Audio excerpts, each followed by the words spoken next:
In this week's episode, actor Adrian Grenier teams up with marine biologists, Indonesia cracks down on shark poaching, endangered wild dog pups in the UK, and spider venom might be the new Viagra. Get these stories and more in your 2-minute blast of wildlife news.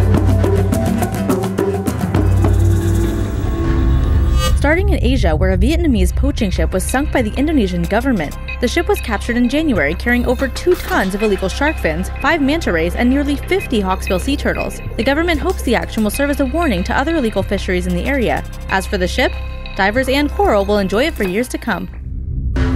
In more legal news, hundreds of blue cranes have been poisoned in South Africa's Northern Cape, allegedly by a well-known farmer. The accused man faces jail time if found guilty of deliberately poisoning the animals, which were found hidden in porcupine burrows with the harsh pesticide Temic in their systems.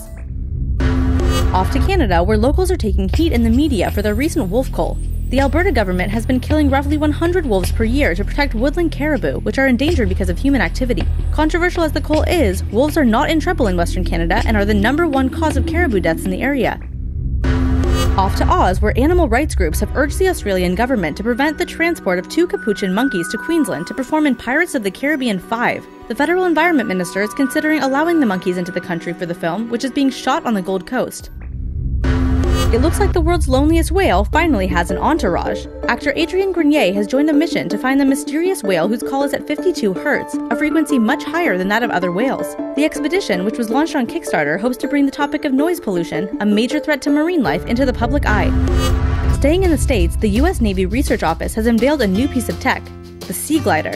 Though it looks like the love child of a torpedo and a plane, the yellow sub is actually a robot that can surf the currents for up to a year at a time. The Navy is paying researchers to develop gliders and other gadgets to help us understand rapid ice melt. In quite possibly this week's weirdest news, medical researchers think genetically modified spider venom might be the next big solution for erectile dysfunction. And if you're so inclined, you can get more on that by clicking the link in the video description. In more bug news, scientists have uncovered the reason behind the Luna moth's long tails. Like eye spots on fish and butterflies, these distinctive wingtips serve to draw a predator's attention away from vulnerable regions like the head. As spotting predators go, snow leopards may as well be unicorns, and that's where remote camera traps come in.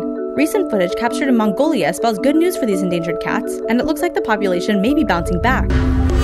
Finishing up in the UK, keepers at Port Lympne Reserve are celebrating the public debut of not 1 but 3 litters of endangered African painted dogs. The pups are now 3 months old and bring the number of endangered dogs at the reserve to 43, split between 5 packs.